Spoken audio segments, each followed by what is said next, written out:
First time I've struggled like this.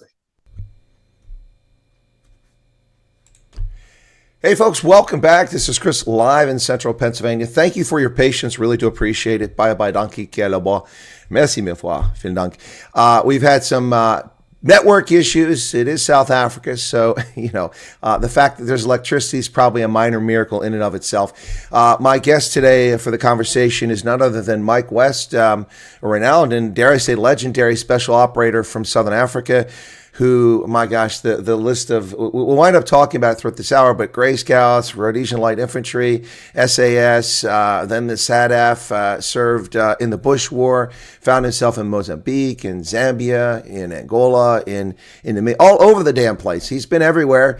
And now, people always want to tell me I'm old, but Mike's a couple years older than me. So I'm not going to say he's old as the hills, but he's got a couple years on me there. Mike West, with that, welcome to you, sir. It's a pleasure to have you on the program. Thanks for having me, Chris. Appreciate it. So, Mike, look, if we sat here and talked about your entire life, this broadcast would go for about 96 hours straight, and then people would still have questions.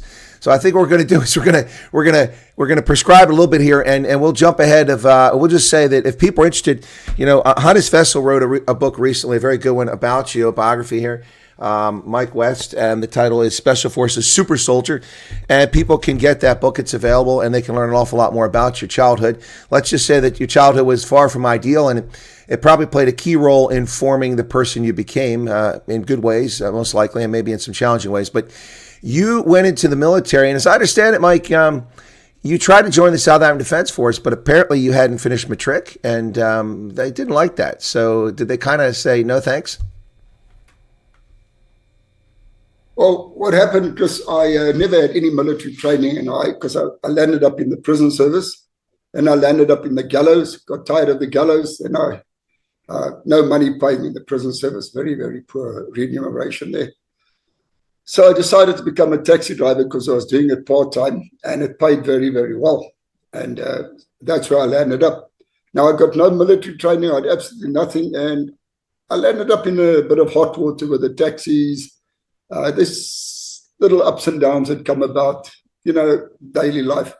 Anyway, in the end, my taxi career sort of came to an end. I had my own taxi, and but I had to sell it, get rid of it. And I went to work for another taxi company.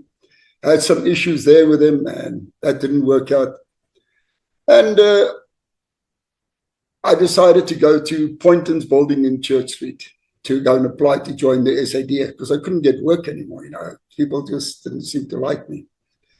And got to the building, got the necessary forms, a whole lot of guys sitting there, completed the forms, very excited, because I heard about these special forces recce's, these guys that don't eat ice cream and don't greet their parents, this whole story. Very, very excited. Ever sat there around a while. Eventually, a guy came back and he gave my form back to me. He said to me in Afrikaans, you can go, you can begin. And I asked, what's the problem? He said, no, you don't qualify. I said, what do you mean I don't qualify? He said, no, but you don't have matric and you've got no religious background. I just said, my goodness, are you serious? He said, yeah. Well, that was me, no work. Went down to the old Van der Stel watering hole where a friend of mine, Richard, was running the pub, and we were chatting, we were talking about Rhodesia. And I said to him, oh, maybe I must give it a go. Go to Rhodesia. There's a war, and I'm sure I can get a job there. But now knowing that the SADF got rid of me because I had absolutely nothing. I mean nothing. I didn't want a guy like me. Over the years, I managed to gather a lot of information with the taxis by driving military people back to the bases at night, at Voortrekker Hoogte. And I got a lot of information. And I had a friend many, many moons ago by the name of Bruce Fisher, who lived with us in the Free State. He used to be in the military. He used to concoct a lot of garbage, but we used to absorb it. But a lot, and I concocted a lot of garbage together to make myself to be a guy who's now in the military.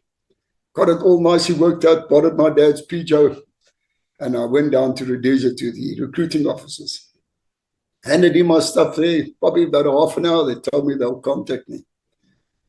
Well, anyway, all the way back to South Africa, I hung around for a few weeks, and all of a sudden I got a telegram. I was called up to go to Rhodesia. Oh, was I excited. Anyway, on the train off to Rhodesia, landed at Salisbury Station, and two chappies, camos and everything, picked me up in a Jeep.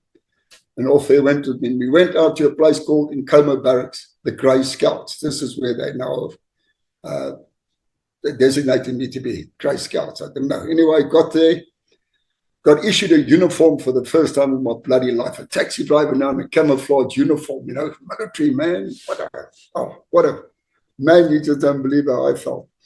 And then the normal old story where it's being the Grey Scouts, a mounted infantry unit, horse riding, you know, etc. Well, when we were kids, we used to ride horses at Rainbow Valley, you know, bareback. So we could ride, you know, we were very capable of doing things like that. Anyway, got through all this back and forth and all that. And eventually, after a couple of weeks, they loaded up all the horses and stuff on a hell of a convoy, got together, RL, Bedford's horses on, and a lot of stuff, a lot of excitement. We're going to war now, man. Hell, this is exciting. Still don't know who or what's going on, man. Just winging my way around. But the beauty was, a lot of the guys, remember, Rhodesia needed troops. They didn't have enough people to keep all the enemy out. So people came from all over the war. And we had a lot of guys. We had guys from the foreign region, Vietnam, guys who did a lot of tours in Vietnam were there. You know, they used to chatter a lot and used to listen. I used to get so excited. But no idea what this is about. But I was winging my way. It was very, very exciting for me. Off we went. A long trip. It's 300 and somewhat kilos from Harare to Nyamapanda. That's where the base was. Eventually got there, big sand embankment, sandbags, tents, and we're in our little base camp. I'm in the military now, man. I'm in the military. Got a job, man. I needed a job. Anyway, a couple of days into the whole story, we had a guy, the team leader, who then was a Dave Scales, was a sergeant, came over and said, Mike, and he pointed, we are going to deploy. Oh, man, was I excited. They'd given me a horse by the name of Wetfoot, massive horse. And a beautiful thing. Anyway, the beauty of this, we loaded our saddlebags, you know, your saddle on saddlebags, and we're on the horses. Now I had this bandana around my head like the old Geronimo. Remember, I'm living in a bloody fictitious world, when I don't know what it was. I just want to be something.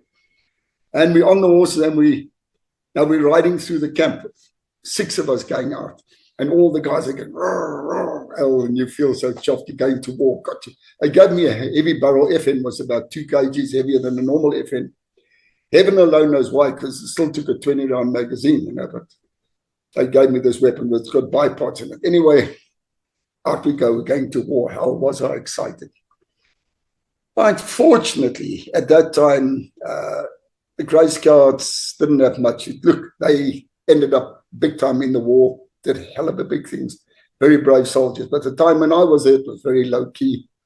We were running around, in and out, patrolling. It became very boring. I felt very exposed sitting up on this horse, you know. I'd seen a 16mm movie projector from a 16mm projector of guys with steel helmets, 303s and bayonets and charging trenches. Now I just think, oh, that's what I'd like to do, you know. Anyway, I am in the story back and forth, back to Salisbury, back again on these trips. And the one day we split up and the one group had a contact and they killed 2 guys. And we rode over there with our horses, got there. And I was so cheesed off that I wasn't part of this. You know, I wanted to be part of the war. Because, I mean, I got no war. I don't even know what war is.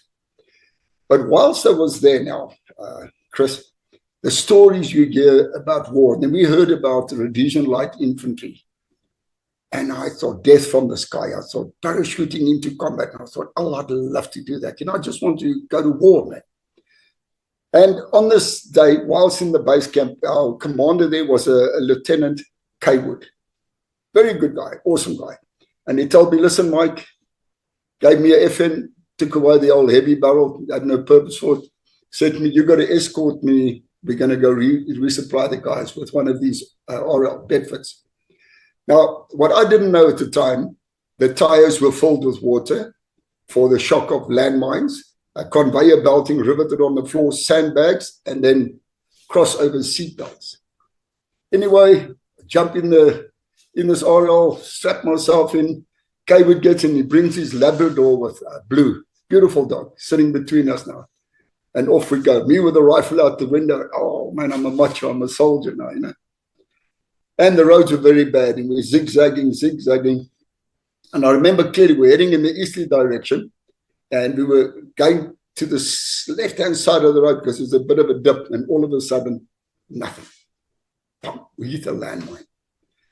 I didn't know what a landmine was. I didn't even hear about the damn thing. But you found out very fast. Very, very fast. It lifted the vehicle and threw it in a southerly direction with the nose in the bush. You know, it was a massive puppy. I woke up and I was all dazed, dust all over, and the windscreen was missing, and the dog was gone, and Kaywood was all groggy as well. And I'm quite deaf, but you could still hear heads going, making all these sounds. It's a hell of a bang. Eardrums had gone as well because I sat right above the bloody thing. And he told me we must get out because they can kill us. You know, that's me. Well, I must be careful. I remember the word AP, the anti-personnel mines, which I didn't know what anti-personnel. Jumped out and I was outside. And the funniest part of all, Chris, if you check in my book now I'm holding this FN. The magazine's gone. And actually, the neck snap, the working parts are gone. The butt at the back, the shoulder part's broken, and the parts are protruding. I'm sitting with this damaged weapon and the barrel slightly bent. Now, what had happened with this bang, the force was so much, it broke the seatbelts, hit me into the roof of the cab, and my FN fortune came past my head, smashed into the roof and damaged. Otherwise, I would have been decapitated. Anyway, engineers coming out, Blue comes running over, nothing happened to Blue. It went through the open windscreen, and they came running back, and we're chuffed to see him, mate. It was so nice. Yeah, so engineers are out to these minesweepers. Sorry? So the dog came out of it none the worse. He was all happy and smiling. He came back. You guys were chuffed. Oh, we was chuffed. We were actually happy, you know. Chris, I didn't know what's going on. I'm totally I'm in the dark. I don't know what's going on. I'm lost, man. Anyway, the dog back, we're rubbing the dog with chuffed. Engineers are out, they're busy sweeping for AP mines and blah, blah, and they give us a lift back to camp. Now, you must understand one thing. When I got back to this outfit, I was a hero, man, because I got blown up in a landmine, you know. Nobody else had this hectic experience. I'm in war now. And then we hear it was a TMA3. It looks like these round cheeses you buy in the shop, these old cheddar cheese. They got no metal on them. It's a TMA3 Yugoslavian achievement, but they put 2 down because of the size of the hole and where it threw the vehicle. Now, I didn't know I was supposed to be dead because you look how the vehicle looked, you know, and I sat right above the puppy. So, well, I was chuffed. My eardrums were gone, my back was hurt, my ankle was hurt, but I was a hero, you know. And everybody was slapping me and I felt great, man. It was awesome to be in the war. Anyway, when we returned back to Salisbury, I applied to go to the RLI because I wanted to, you know, go into war, man. Well, Mike, before you get into the Rhodesian Light Infantry story, let me stop you there, okay? I want to go back and cover a few things that you just talked about very quickly. So your first taste of battle, you had no idea what was going on. You got blown up by an a landmine on a vehicle, and then you were injured. You're very fortunate to survive. You get back, and people are like, you're a hero, and you're like, I don't even know what happened. But I want to go back before that. So when you left South Africa to go to Salisbury, which today, folks, is Harare for those who don't know that, but when you left to go there, you drove like 15 hours, like straight through. You went past Bite Bridge. You went all the way up there. It sounded like you were really interested in getting into something, you know, and getting out of that taxi mess. It also sounds like there's kind of like already taxi mafia back in your day. But you got up there, and you drove 15 hours in that Peugeot, and then you came back. It sounds to me like this is something you really wanted to do. At least you thought you wanted to do it, and then you took off, and it wound up being something you're doing for a long time after that.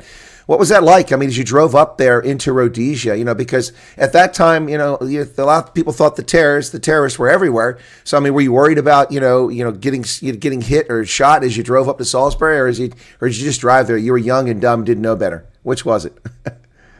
Well, firstly, I never wanted to leave the taxi cab because you're an encyclopedia of knowledge. You've got a lot of contacts. You can do anything. You're the best guy on the planet, and it's good money. But being a bit of a naughty chap, you know, everything went wrong for me, and eventually I couldn't get work, you know. So the only option I had to get a job. I didn't know where to get work. I mean, I left the prison service, the gallows, and I can't exactly go back. So I only had one way, is to go to Rhodesia, and I go and get a job, go to war. Yeah, it was a long drive. I don't think it was 15 hours, but it was a long drive. But what happens when you get to Beitbridge, you sleep there the night, and then early next morning you get escorted by the party or BSAP. Then they escort because the terrorists shoot at the convoys, you know. And you won't believe it, Chris. I was driving and I was hoping somebody would shoot at us, you know, just to get the feel of the game. Because I'm going to war. I want to see what it's about. I was very, very curious, but it never happened. You know. But yeah, that was about what it was all about, to go and get a job. Well, like I said, you know, you were open to terrorists. You were young and dumb. You didn't know better. So I understand that. We were all, as Hal once said, we were once young and soldiers, but you know, we were young and dumb. But okay, so I want to go ahead a little bit more here. And you mentioned being naughty. So Mike, something stands out to me. This, you know, as a young troopy, I had to go to basic training. But you sort of bluffed your way into the Rhodesian forces, did you not? I mean, you know, you went up there. Did you tell them kind of a story about, you know, how you had infantry training and all this other stuff, which you never had? And so if I'm not mistaken, you never went through, until you went through selection course later on, you never did like a basic training. You just went right into the bush. Did I miss part of that story? Quite correct. I came out of nothing. I went straight to war. I concocted. I tell you what, these wannabe bullshitters around today that always claiming they were in war must come and listen to me. I concocted a story about a South African infantry unit in Voortrekker who got all the garbage together. I even got a false number, which I saw in one of these army hats, filled the whole lot in. And when I looked again, I was employed. I was going to war, man. I was chuffed. Well, as I said, you were naughty. so you get yourself in, you have the experience of Grey Scouts. And for those who don't know, the Grey Scouts, as Mike said, eventually had a very storied history. But when he entered it, it was a new designation for that unit. It was newly forming up. And so it was just getting its feel. But before you go on to the Rhodesian Light Infantry, I think one interesting thing I did when I was going through Hannes' book here, one thing you talked about, your biggest enemy out there was horseflies. And I don't think people realize, you know, because for centuries, cavalry was one of the major factors in combat. And, you know, having horses, you've got to feed them. You got to have grazing for them. They've got to have water. You've got to give them rest after a day of riding. You've also got to deal with insects, and they make noise. And you've got to have them in a place where they're protected and guarded. You know, while it's great to ride around horseback, in some ways, as a mode of transportation, it can be quite laborsome and difficult, particularly in the bush where you're trying to keep quiet. I mean, those horses, I mean, they unless... I don't know. They make noises. I'll leave it at that. How's that sound? Chris, it scared the living daylights out of me. I'll be honest with you. We would, for argument's sake, during they go into a LUP, a line-up place. And then you go get in the shade because you don't want to move around in the heat of the day. And you've got to tie the horses up. These things stomp and noise, and they make a hell of a noise because of horseflies. So you tie them up about 30 meters away from you, because you can't hear a Daker stampede coming with the noise they make, you know. And you carry all your gear over to where your LUP is, and then you carry it back. Now you're terribly exposed. And whilst you're riding, oh man, these horseflies let you have it. But I didn't. It was, to start off, it was excellent, you know. Having this bandana, rifle, Geronimo, big heavy in the war, got a job, man. It's a job, man. I was so chuffed that they fell for my story. I couldn't believe I got away with it. Yeah, and they did. They did fall for your story, and it paid off. But you know, I get the point. I mean, of course, I've had horses growing up. I was a farmer, a dairy farmer. We had horses, and riding horseback when you're armed is a very interesting experience. I mean, I didn't do that in combat. I never rode horse in combat. I was always mechanized or afoot for me. But when I was in combat, but in life growing up, riding horseback with a weapon, going through the bush, that sort of thing, it's a very, very different feel. But you are very exposed there. So that's fascinating. We spent a lot of time up, but you were just about to transition to the Rhodesian Light Infantry. So now you've done a little stint with the Grey Scouts, but it's not really your cup of tea at that time. You wanted more action. So you wound up going over there. Tell us about that. Well, like I said, the landmine, I don't know, it worked for me. You know, it made me feel I'm in war now because this is what I wanted. I went there to join the war, you know, and well, the landmine set me off. I went there, I applied, and I got transferred to the RLI. I went to an outfit called 2 Commando, Banana Boys, and a 7 troop. And my commander there was a 19-year-old Mike Rich. Now, I normally talk about this lad. He looks like a Tom Cruise. A guy like that doesn't belong in a war, man. He belongs on a modeling thing. And that's a suave type of guy. But, oh, man, gutsy guys. when I got there, I still don't know anything about combat, but I listened to it. Now we got all these 18, 19, 20-year-old guys, kids, man. And I'm 27 and I'm standing amongst them. I'm the old man, you know. And I listened to these guys. These guys are really combat, man, combat thing. And I'm amazed. And they don't know that I haven't been in combat. They don't ask me questions. I just wing my way along, man. But I'm fascinated by these stories, you know. And I so badly want to be in combat because all I hear is war, war, you know. And woe betide, the biggest luck happens. Rhodesia was very short on alloys to deploy troops. They didn't have enough alloys, you know. And so they para-trained as many people as can. And now this taxi driver gets sent on a para-course. Man, was it an experience. We did it at New Sarah. My jump instructor there was Andy Steen, a brilliant guy. And we did this parachuting course now. And Chris, I can't explain it. What a life. From a taxi, just give me this cat of miners, yeah? Go. Sorry about that. That's all right. What an experience. From a taxi, now paratrooper, you know what I mean? Something else, but still no combat except for the landmine. Anyway, because I was quite a big puppy, so they give me an LMG, MAG, the machine gun. A big guy weighs about 13 kgs with around somewhere 11, 13 kg, but a big guy. And I loved it, fired the thing, and I just worked. It resonated with me. When I fired this thing, I loved it. I could handle it. You know, it's a strong guy. Anyway, off we go. Off goes all right. We go to an area, a Grand Reef, near Mtali. And you get your Fire Force base, same thing, sandbanks all around. Nice area. And that's where, you know, there's a Dakota over there, and you've got your gunships, your K cars with the 20 mils, your G cars with the Brownings for the Fire Force run. The Fire Force goes about, the scouts are deployed out in the country to pick up all the movement coming into the country, all these tours cross-border coming in. Once I see them coming in, I contact the nearest Fire Force base, give them all of that, give them a lockstat, we kit up, we go and we jump in. And this is exactly what happened. In the camp, there goes the siren, and you run towards the deck, and then you kit up, you know, your chute and your kit and all that. And you strap this massive MAG on me.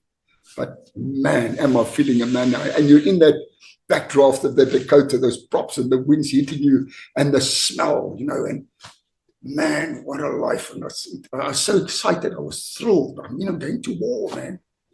And everybody, these youngsters are so gutsy. They're like kids, man. They look forward to this type of stuff, but they're brilliant. Anyway, on the deck, and off we go. Wow, man, and we're flying out now. Now, I don't know what's going on. I don't know what's going to happen, what's all taking place, but I know I'm going to war. And then you get the old story, get to a certain point, it's stand up, hook up, check equipment, tell for equipment check, and action stations, and this whole story to get bored. But I'm in the stick now.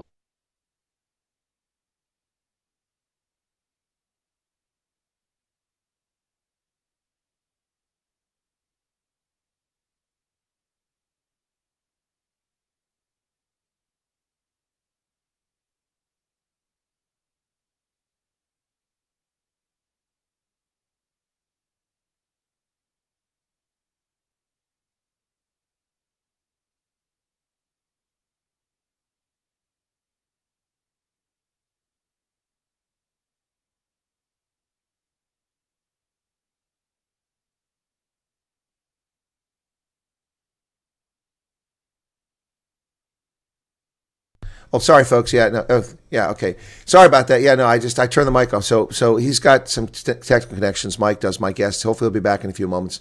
Or maybe his cat knocked him offline. I don't know, but give it a minute. Be patient. So I was going to ask Mike about, or I was going to talk about, so he's talking about Fire Force operations in Rhodesia. And I wanted to mention, hopefully he hears. If he doesn't hear it, then what I'll do is, he got called for Fire Force. What I'll do is I'll repeat when it comes back. So please be patient with me. But I want to explain to you now, until we get Mike back, is that Fire Force. So in 1965, Air Cavalry, U.S. Air Cavalry, with the very famous Battle of Idrong Valley, Hal Moore and his battalion flew out in helicopters. An entire battalion landed out there to fight the Vietnamese. And what happened with North Vietnamese? An entire battalion. Now, contrast that with the Fire Force operations. They would send a couple helicopters. Each helicopter, if I'm not mistaken, and that's why I want to confirm with him, his experiences, had 4 soldiers in one helicopter. And so they go out there, and they're greatly outnumbered, fighting against these forces coming in from Zipra and Zanla. They're coming in from Zambia and from Mozambique into northeastern Zimbabwe and the north of Zimbabwe by Kariba, and greatly outnumbered. And what they did was unbelievable. And of course, as he said, they were guided in by the scouts, particularly the Zulu scouts who were out there. And I see a few people who are roadies that are in the conversation. Welcome to you while we get Mike back. Let me just double check and see if he sent me a message here. Oh, come on.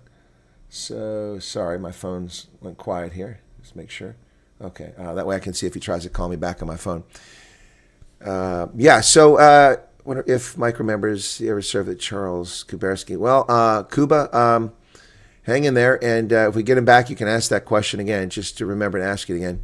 Yeah, if you're not subscribers, you watch this program the first time, please watch it. And for the gentleman who came on and said that Mike hates black people, I don't think you know anything about the guy. I'm not aware that he hates black people, just because he was involved in a conflict. I mean, the black Zanla and Zipra people who killed and fought with the Rhodesian Light Infantry and the Zulu Scouts, I don't think all of them necessarily hated white people. It's just where they found themselves at the time and what they were doing. In Mike's eyes, he was fighting communism. And so, I mean, let's leave it at that. There's not really any purpose of rehashing and fighting something that happened 40 years ago. Someone's asking his age. I didn't check Mike's age, but I'm going to guess that Mike is about 15 years older than me based on his experiences, because he mentioned being 27 one time, and it was in one of his comments I read. And so I'm just trying to do the timing. But yeah, he's one of the most experienced Special Force operators out there. Spent 14 years, basically most of it in conflict, serving in the Gray Scouts, then in the Rhodesian Light Infantry, and then the Rhodesian SAS. And later, when that ended in the early 1980s, went to South Africa, joined the South African Defense Force, along with a number of other Rhodesian special operators, many of whom became disillusioned, in no small measure because of the split that was taking place. You know, it's fascinating how people who are ignorant of history act like Afrikaners, are just racist towards blacks. English and Afrikaners didn't really get along so much either, particularly in the military. And so a lot of those Rhodesian operators who went to South Africa eventually left because they weren't enamored with what was going on and how they were treated down there. So there's always been a schism for those who served in the SADF. If you served, you know what I'm talking about. Fire Force Salt Lake U.S. Air Crew. Yes, it was like Air Cav, exactly. They land in LZ, they go out and they fight. They would have air support too. That's just talking about the K cars and G cars. But the thing is that there were only 4 people on a helicopter. It's not like our Blackhawks where you can drop off an entire a squad or a couple fire teams. And so they landed there greatly outnumbered, and they did some amazing stuff out there. 1981, we had several ex-Rhodesian Light Infantry and 40. There you go. I don't think he went to 44th Para Brigade, Hans. I don't think so. Yeah, he served in SAS wrecking units, not a para unit that I know of. Sloth Puppy says many of us serve with black colleagues. Yeah. Now, people like to dumb things down and equate things with what they really don't know. Yeah, Chris says, yep, the Sooties and the Dutchman did not get along. Yeah, please ask him when he comes on if he remembers Colleen Brown, cement mine, and we had an army base there very early. Colleen Bond. Okay, Helen, just remind me, okay? Guys, I know you're asking questions. A few people ask if he knows people and stuff. We get him back. Yeah, here he comes. And we'll get him back up here. So what I'll do is at some point, not today, I'm busy this week, but I will take this interview and I will cut out these interregnums here because you didn't tune in to hear me for this. And then I'll load it back up and you'll be able to hear it without that piece in there. So I'm trying to remember now when Mike comes up to ask those questions about known people. All right, sounds like he's back. All right, Mike, tell your cat to stay away from the keyboard. Tell your cat to stay away from the keyboard. Okay, Chris, sorry about that. We lost signal. No, I'm sure the ANC is, they watch my channel. They probably got ESCOM cutting the power. Anyway, before we go any further, a couple people are asking questions. Got some roadies here. I know you're South African, but you gave a lot to Rhodesia. Let me just really quickly, a couple questions. People ask if you know people in places. Let me go back here a second, because I don't want to pass this up while we had the interregnum there. Some gentleman asked, he says, I wonder if Mike remembers or ever served with Charles Kuberski. You know that name? No, I can't remember. Okay, that's right. And then let's ask Mike when last he has spoken to Peter Baxter. Peter was one of my CEOs, says Alan Gill. Have you spoken to Peter Baxter? Can't recall Peter Baxter. Okay. I can't recall him at all. Okay, that's fine. And then someone asked a question. Where's it at? She asked, it was Helen, says, oh, come on, Helen. Please ask Mike when he comes back on if he remembers Colleen Bawn, a cement mine. We had an army base there in the early 70s. I don't know that base. Do you know that, Mike? Not at all. All right. No, I didn't want to miss that because we had a break there. And so what I was doing, Mike, and I'm going to go over again what I said, is I was talking about the Fire Force missions, and I was talking about in 1965 Hal Moore and the Air Cav went in Edrong Valley, and that's very famous. We all know about that. They made a movie with Mel Gibson, and as a historian, I knew about that long before that. But they came in force. An entire battalion came into the LZ, and they were in a hell of a firefight. That's a very famous battle. You guys went in a fire force in small teams on Alouettes with 4 troops on each one, and you had air support, but you always went in facing overwhelming opposition. I mean, I think that's a pretty accurate statement, isn't it? Oh, is he locked up again? Oh, jeez. Looks like he locked up again. Wow. Yeah, he wasn't in the Zulu Scouts, but he worked with the Zulu Scouts, Joe Zart. Looks like he's locked up again. That's frustrating. Wow,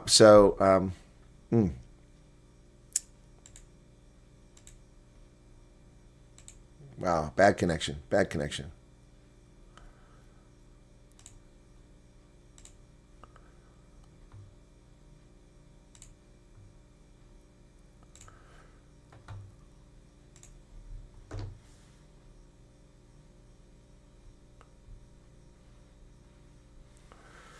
Zoom I was trying to put Zoom and put him in the waiting room, and I said remove him so he could reconnect. And Zoom wanted me to report him as if he did something wrong. No, I'm not reporting anybody. I'm just trying to get him back out of there so he can fresh back in. Sorry about that, folks.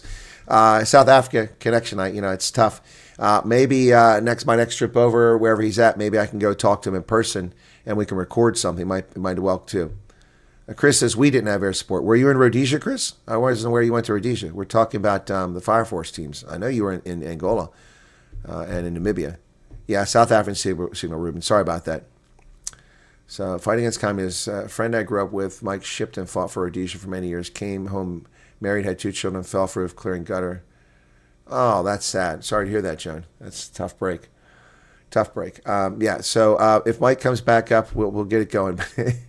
Alan says, first pair of fifth. Oh, okay, got you. Okay, thank you, Alan. Yeah, no, I don't recall the correct designations of some of the units, especially Special Forces for South Africa and for Rhodesia. I'm more familiar with the SADF and their operations in Angola. I know about what was going on in Rhodesia, but 44th Pair of Pathfinders were kind of Special Forces led by Breitenbach himself. Okay, yeah, Jan Breitenbach. Yep, I know he knows Jan Breitenbach. He knew him, yeah, so. And Peter was 3 Commando Rhodesian Light Infantry. Awesome, thanks for sharing that, Peter. Yeah, no, it was a small world, and if we didn't, he talked about it briefly just a moment there before he got disconnected.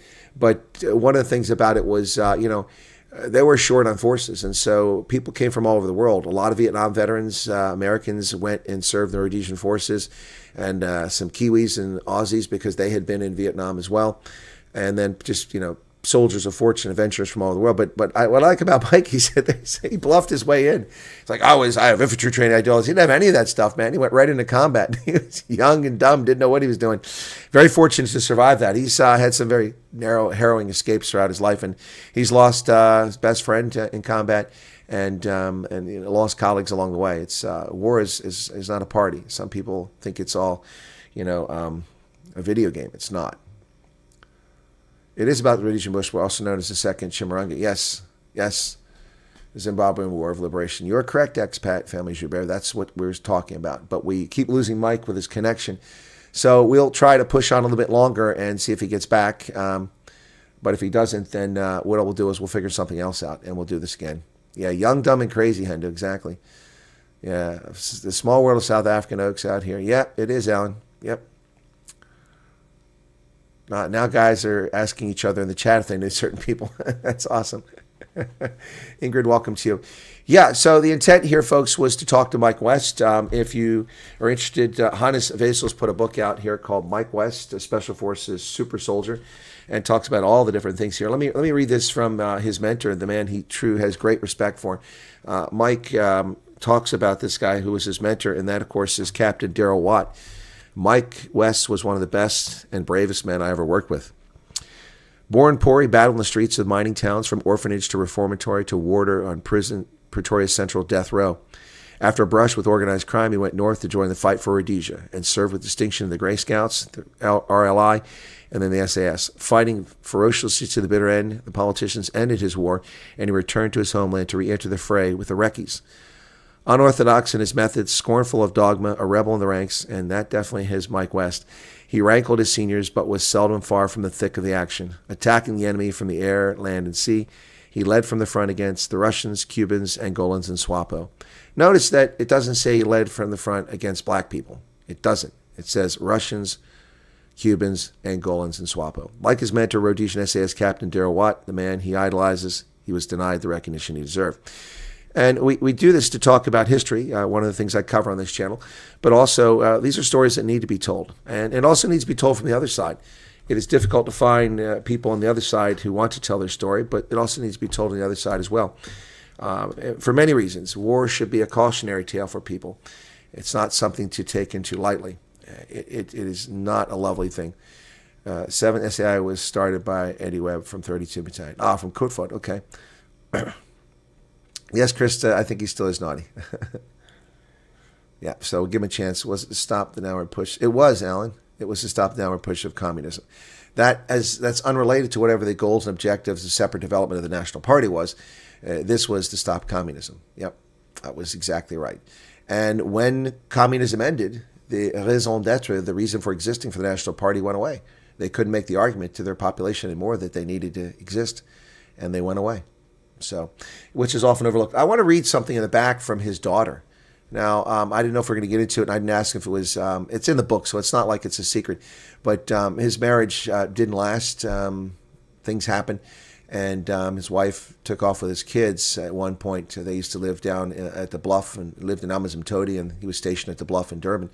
And wife took off the kids. But it sounds like he's had a relationship with at least his daughter in life. Yeah, so what I want to do is I want to read something from the end while I wait for Mike to come back up, and hopefully he does come back up. But this is the back of the book here. There's a number of tributes to him and comments in the back of this book, and it says, friends remember. So you got something from Jakob Kruger and then others. But the last comments come from his daughter, and I want to read that to you, okay? I think this is very poignant. And I don't know the relationship he has with his daughter today. I haven't had a chance to ask him that. He said, she says, we were children of war. Our fathers went to war. Our fathers brought that war home each time they came home, which was maybe a total of 3 months in a year. Not exactly lasting happy marriage material, not exactly quality time with your children material, but I was lucky. My father did come home. Not all of them did. We were children with parents torn apart by war. Uncles lost, godfathers gone, brothers who would never return. I remember when we came to South Africa, when my father was still Rhodesian SAS.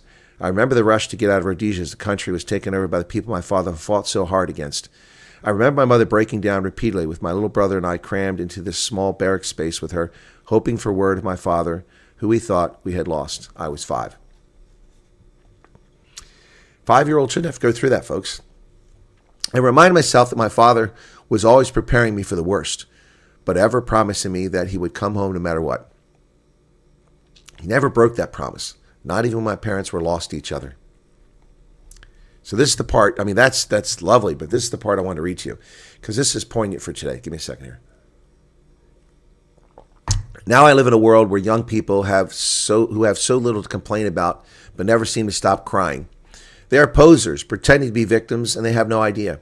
If you want to know about hardship and gut-wrenching anxiety, stop watching junk movies and hear me out. We, the children who survived all these wars, have this to say to the make-believe wannabe bullshitters.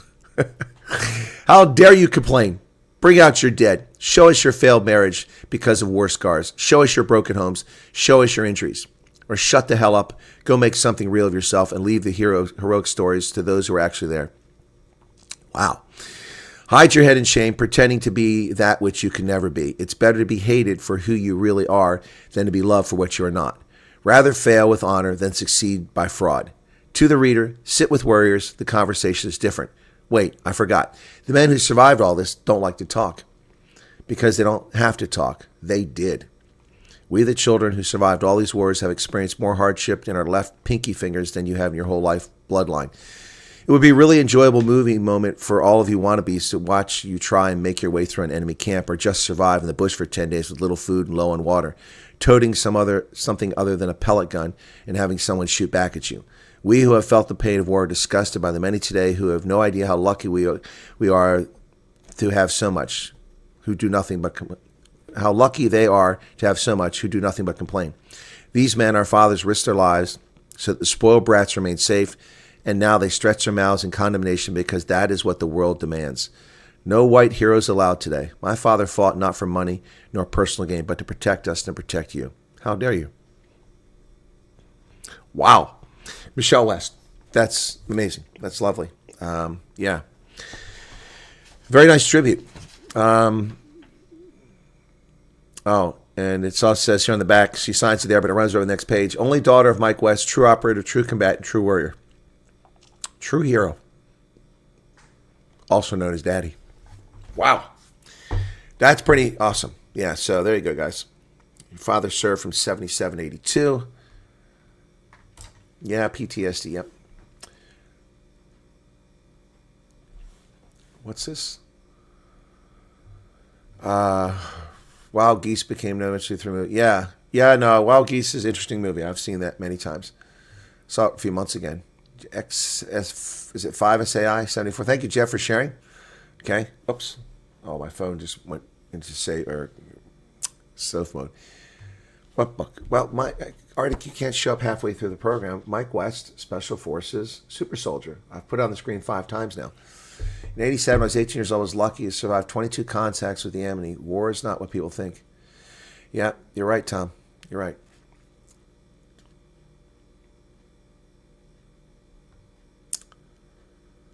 Yes, Lizzie, you're correct. They were police.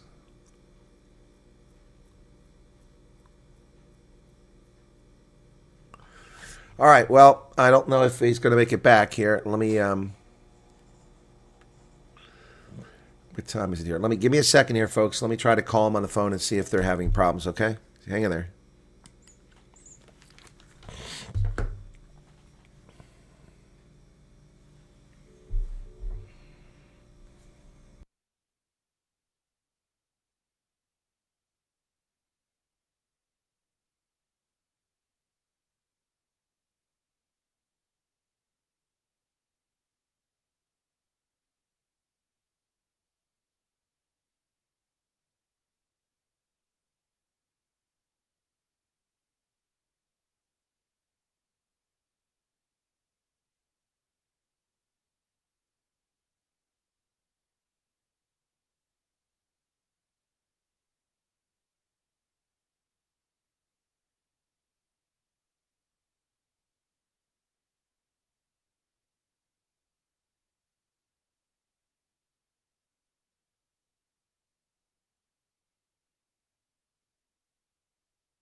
All right, they're about to come back. They fixed the Wi-Fi, he said. So they're about to come back, folks, so hang tight. What's this? Available for free on Kindle, says Phoenix. Kindle Unlimited, which you pay for Kindle Unlimited. It's not free. It's free if you have an unlimited account. To this day, I don't talk about 87. My wife and kids have seen certain things. Yeah. Wolf Blind Biker says you spend time with him. He's awesome. Yeah, he sounds like an awesome guy. So we're waiting for him to come back up now. Yeah, so be patient, folks. I do appreciate your patience here. Garrett, 7782, thick of it. Faster, Forster could have taken Rwanda in one day. Yeah, I agree. And they blame the Americans for it. They blame the Americans to this day. Yeah, anyway, I don't buy that story. Anyway, people hate Kissinger.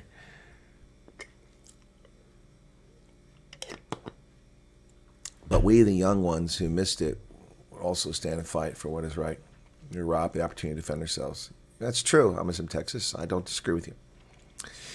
No, I think what she's talking about is the spoiled behavior of people today. It's unbelievable. And I dealt with it last night. So yesterday I basically worked 18 hours. I'm not complaining about that. And I didn't eat the whole day. I ran into a dietitian last night. She's like, that's not healthy. I'm like, leaders eat last. mission comes first.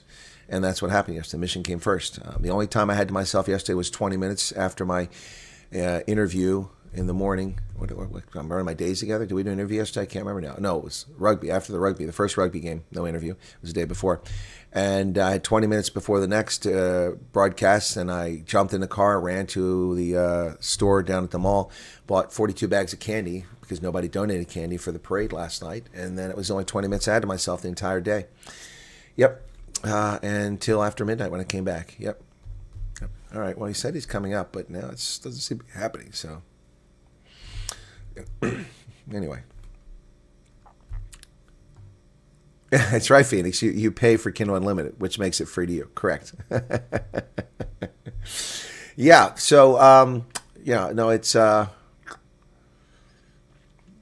not sure why we got on that, but you take care of the mission first.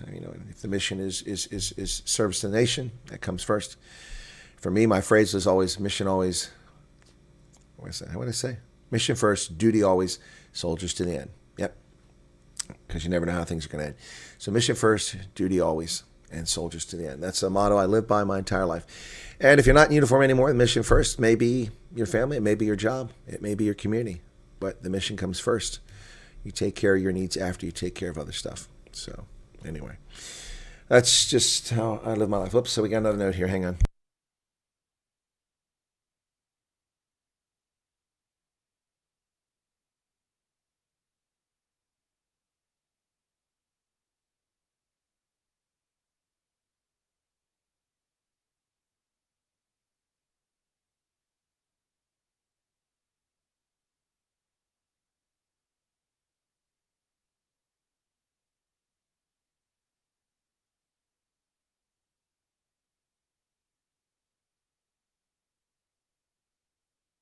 He's having trouble getting in my link. If it doesn't work, I'm going to have to end this and start another one. You guys won't go anywhere. We'll leave the broadcast will stay on, but I'll just end the Zoom session and start another one. So just be patient. I do appreciate your patience here, guys. Sometimes things from South Africa can be very frustrating. Telling South Africans as if they don't know that. I did send. I started with. Okay. Oh, you're talking Chris Ayler's. Okay. I don't think it's working for him. Yep, duty before pleasure. That's right. I witnessed grown farm men crack as their wives left them. Yeah. Yep. All right. Billy Idol's still there. Cool. A lot of you are still here. I appreciate that. We've lost about 30 people, but I understand. Did I get a WhatsApp link for what, Charles? What are you talking about? A WhatsApp link for what? From whom?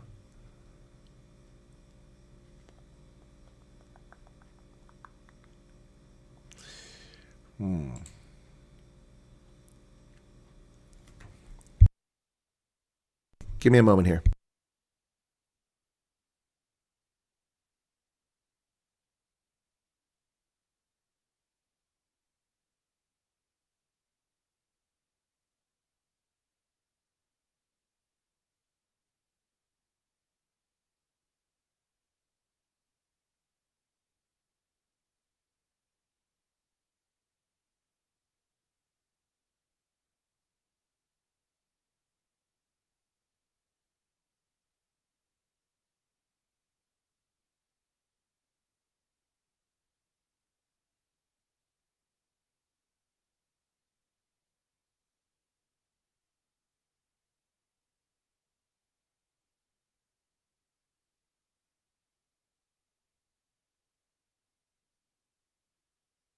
All right, folks, I have to do exactly what I thought I had to do. So just be patient. I have to end this and then start a new link and then bring him back up, okay? So it's only going to be a second here. Hang on.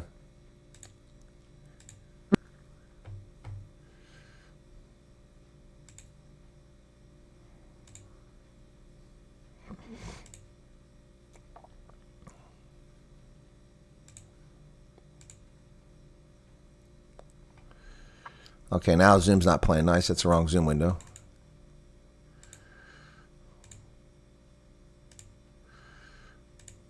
Oh, come on.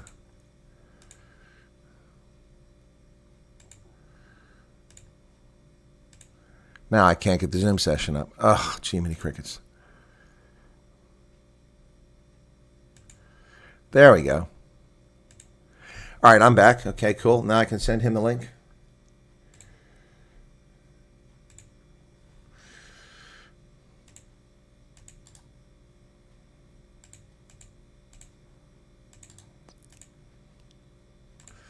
Okay.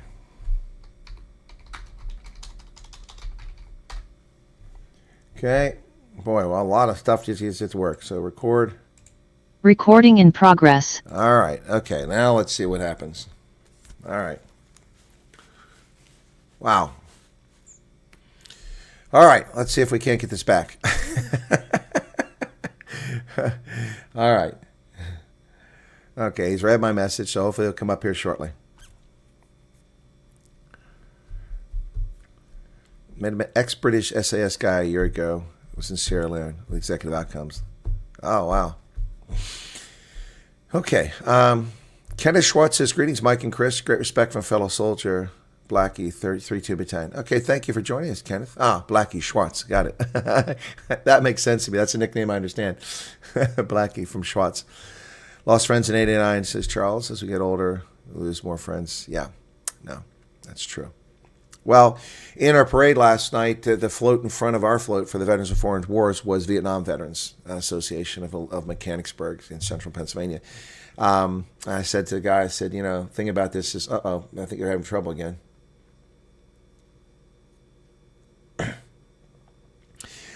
Is that Vietnam is over and done. I just did it.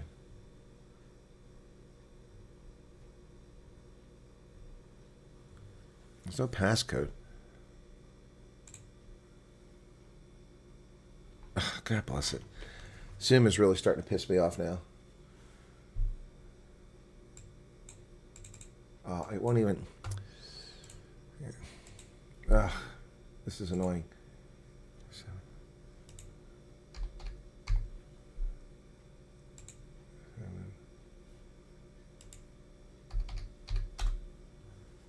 Okay, it's asking for a passcode. That's not supposed to do that. Anyway, oh my goodness. And I can't copy it. It won't let me copy the damn thing. I'm trying to copy the code. It doesn't let me do that.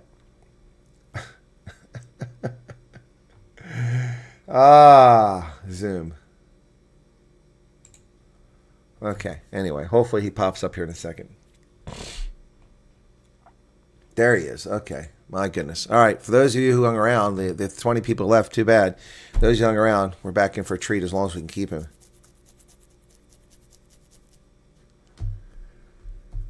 I don't have too many screens, Utopia. There we go. Okay. He's trying to come back now. All right. Hopefully no cats, no SCOM, no dead batteries, no bandwidth issues. Okay. He's connected, but his microphone is off and his camera's off. And he can probably hear me, but I can't hear him. So the camera's still off. Microphone looks like it's connected, but I'm not hearing anything. Okay. Well, Ruben, he was here for a bit, and I'll edit it, and there he's back. And it looks like it locked up again, just like that. Yeah, the bandwidth is not very good. Mike, we may just have to go where you turn the camera off. Can you hear me? If you could turn the camera off, and then it's just your voice coming through.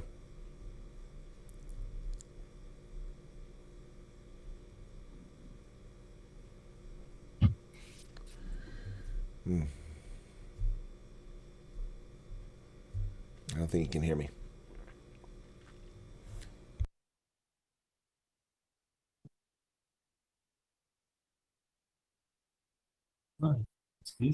Camera's on. Hello? Yes, the camera's frozen on your end, though. I don't think there's enough bandwidth. Just turn Just try turning your camera off so we just have the voice because your bandwidth is too low. Oh, now they've just dropped off. All right. Well, we will try a little bit longer, folks, and then we won't. I'm sorry. Apologize. Yeah. There you. Okay. All right. All right. Now I can hear. Hello? Yeah, I can hear you guys. Can you hear me, Chris? I can hear you. So we're going to have to go like this because your bandwidth just isn't very Your good. speaker's not working. Please check your connection and use a different speaker. Oh, now they can't hear me. It should work. We actually tested this before we went live. Can you imagine that? Okay. Can you hear me now? Sound like that commercial? I can hear you, Chris. All right, Mike, this is what we're going to do. Mike, I don't know where you live. You don't have to tell me, but my next trip is South Africa. I should come visit you, and we do a recording and do a proper interview there so that we don't have these interruptions. Does that sound like a plan?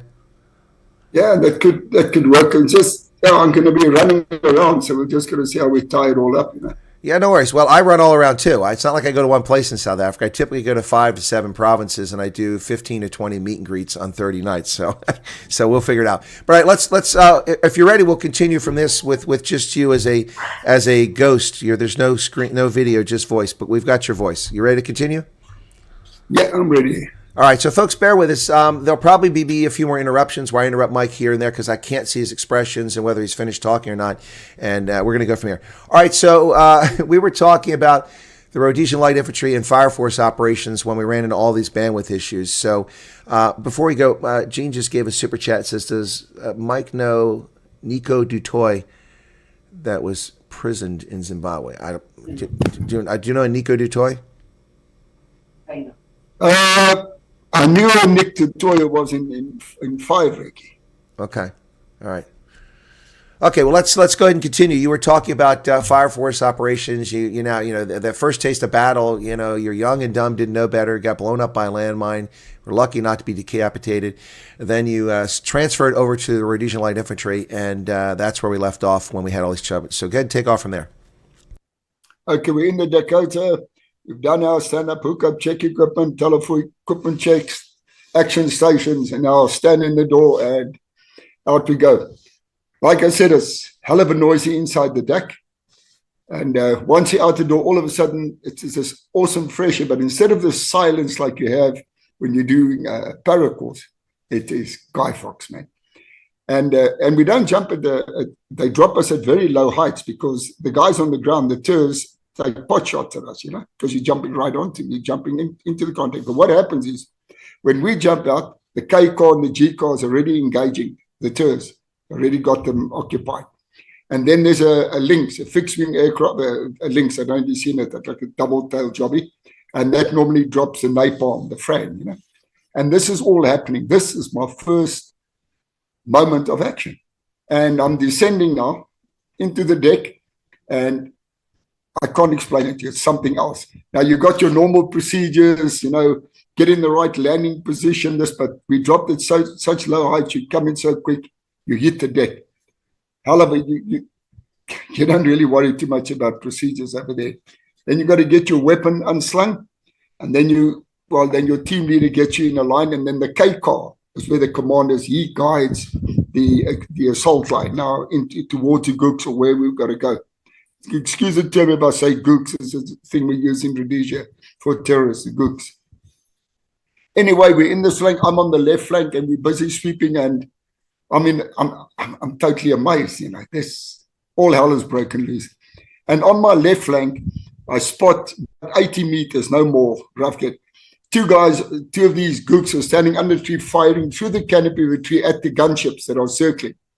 And I turn my LMG on them, and I give them a good burst, and pick up the spur to the ground, and I take the one puppy out, And the other guy goes to ground and is engaging me. And I don't even know this guy trying to kill me. It's just all fun, And I open up and I manage to take this guy out. But I use up a belt of 100 rounds to kill these two guys, Well, that's not a very efficient use of ammunition, Mike. Oh, but just could understand me. Something I don't know. I just keep my finger on the trigger. It's just fun, man. And I'm thrilled, man. This is great. Anyway, this whole scene goes through, and we get uplifted, and we go back to Grand Reef, and then the mockery starts about the old man that used up 100 rounds to kill two tours, two gooks. There was a lot of mockery and jokes and all this. There was the thing about this, Chris, what I love about Fire Force, my admirers, these youngsters, very young kids, 18, 19, 20-year-old kids, man. Yeah, you tower over them. But you've never seen such. Man, I've seen it, There's the first time I saw it, I didn't know things like this existed. Right in front of my eyes, you see how these guys can fight. You know, we used to fighting in pubs and all things like this. Now you got young guys with bloody guns and fighting. But very, very impressive. And we did a lot of these things in and out, up and down, different places, Kariba, Cranberry. But one of the points, a very nice one for me, was I jumped out the one day with the LMG into another one. And I was coming in for a backward landing. Now, these chutes we got have got no panels out them, but when they get the wind, that's the direction you go. You can't steer these things. And I was coming for a backward landing, and the guys were opening up for the ground. The K cars were going. It was chaos. It was absolutely beautiful. And I cream into the deck, a very, very hard landing. But we're tough puppies. You can take the impact. And I get up, pick up my weapon, and the sling is attached to the front of the MAG, and it's lying on a piece of butt lying on the ground. This plastic butt of the MAG had broken off with the impact. So all I did, I threw the sling, the butt over my shoulder, let the bipods out, took the pistol grip, was walking with this LMG like a bloody submachine gun, man. So Mike, you Rambo'd it. You were Ramboing. Well, I don't even think he pulled this stunt. I can tell you, I've never seen it before. Look, that puppy talks, that weapon talks, but I'm a strong lad, and I could handle it. And I went into a fight. We're in skirmish now with this. Anyway, going through, we nailed a lot of them. And on my left flank was a guy, a young chappy, 19-year-old, a guy with the name of Edwin Randall. Excellent lad. I'll never forget his name. And he'd killed one of the tours that had an RPD, the Russian machine gun, the Rushnoi Pulemet Dektar. That means the infantry weapon carried by him. And then they took my LMG with some dead gooks, put them on the chopper, flew, and they gave me this RPD. Oh, was I thrilled, man. I've never seen a weapon, anything in my life. It's as beautiful as an RPD. Oh, that is something. It's not as cumbersome as the LMG, the MAG. It was a beautiful weapon. And, well, unfortunately, I didn't get the opportunity to kill anybody there with it, I so badly wanted to, because, this is what it's about. Anyway, it's the one day we jumped in twice, 2 contacts, and they were hot, very, very hot. And we got out quite late at night. It's very tiring, mate. But it's thrilling. It's a hell of a thrilling. This carried on for quite a while, and this and that. And then we got to 77 when Operation Dingo came up. You remember Operation Dingo? Very much talked about it compared with Vietnam. Oh, I'm very familiar with Operation Dingo. Yeah, but go ahead and tell the story. Anyway, I landed up on with this Mike Rich, this 19-year-old team leader. Oh, what a gutsy bloody guy. And I landed up on the choppers, and we went in as a stop group, like an L formation stop group on the end of this base camp in Mozambique. Then the SAS and 3 commander jumped in. They parachuted in, and then they formed the sweeping line with the gunships, and they sweep through and they take out the trenches. But being in the stop group, well, big things happen there, because these puppies run and they come through. It looks like a stampede the way they come through these bushes. And we have a ball of a time, you know what I mean? The stop group, we really slot these guys. This is what it's all about.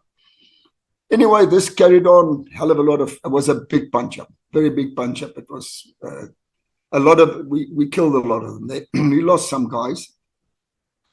But the one night I was lying there waiting, we stayed over the night till the next day, and I was listening to all these bangs and going off, and I was daydreaming, and I was thinking, the SAS, man, the maroon beret, not maroon, but the sandy beret, the wings, and everybody hears about SAS, man, special force, and I thought, I'd like to try that, take a step further now, because I'm enjoying what I'm doing. It's exhilarating, man. And get back to Salisbury, application in, had to hang around a while for the SAS selection to come up, and off I go. I get it to go to SAS selection. Man, was this a moment in time, I regret it when I landed there. Oh, it's really, that's not fun. I don't recommend anybody to take on something like that unless you can really switch off and you're very, very determined to go somewhere in life. It's very tough. Out of 100 guys, if you get 3-5 guys through a selection, excuse me, you're very, very fortunate. It's a very, very tough game. SAS selection. It's not for kids. It's a tough game.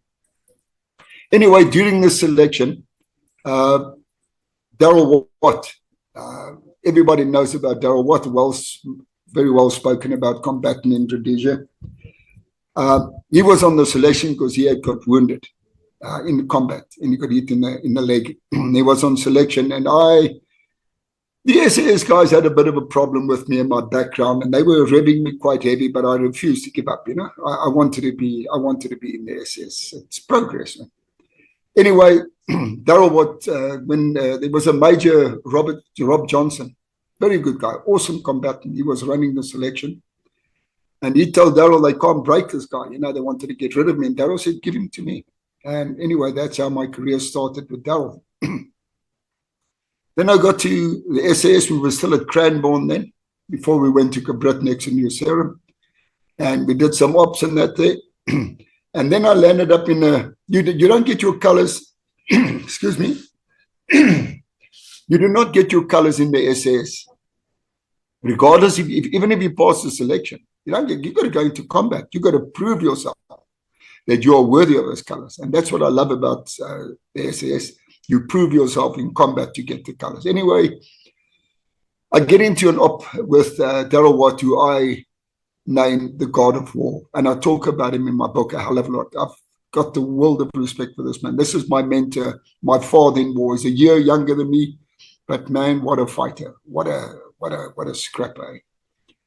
And we got deployed on an operation. We had to go and find a Turk camp in Zambia, Kabala Manja. And we went out as a 4-man team.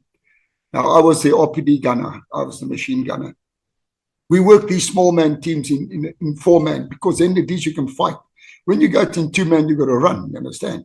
But with the RPD, you can fight. So we got 4-man, you got your team leader, your medic, your signaler, and your RPD gunner. And we go out. Anyway, we moved into this area. Can't remember exactly how we deployed. It was about, Kavala Manja is about 9 hours away from Lusaka. And we moved up onto this high ground, and we had to OP the surrounding area now to try and see if we can spot anything to find this camp. Anyway, by late afternoon, as the sun was setting, Daryl came over and said, "Listen, guys, I spotted a glint to the west, about 7 kilos, quite a way, 10 kilos, whatever way. I saw a glint. There's something over there. We'll have to go and check it out." So Daryl says, 2 guys stay behind with the big men's, the radio, the hopper, the Single 30. They stay behind with it. And Daryl said, "I must go with him. Him and I are going to go look and see what we can find." Like, we leave our packs behind, just our fighting webbing on us. And are you all right there, Chris? I'm fine. I can hear you just fine. Keep going. Someone's writing something here, and I'm just responding to them. All right, no problem. Anyway, Daryl and I set off quite late. Early evening, we set off in this westerly direction to investigate what he had seen. We walked for many kilos. I estimate 7 Ks about. And we came across vehicle tracks. And they were running from a west, in a type of west-easterly direction. And very, very prominent vehicle tracks. And so Daryl gets on the track. He starts following the tracks, going down the vehicle tracks. And we get to a makeshift boom with chop off trees and like a branch hanging over, really makeshift thing. And these tracks go through it. We go through this boom. There's no guards out. There's nobody there, but we don't know why the boom is there. And we follow these vehicle tracks. And when we realize that we're right in a Turk camp, but now we're talking about 2 o'clock in the morning. Now, they wouldn't expect any troops or enemy that far up that time of the evening to be in their camp. Yeah, we're walking through the camp. So Daryl just stays on the track, gets off, goes out. We get to the other end. We get to a nice cacti bush. There's a stream there, not running, but there was water. That was obviously the water. And we're standing in moonlight. It feels like you're standing under a lamplight. Yeah. And he nods his head, and we walk exactly the way back. Now, I'm walking about 5 meters behind Daryl, keeping my distance, but got the RPD ready, because you could hear the night sounds, Chris, on either side of us. We were in amongst these puppies.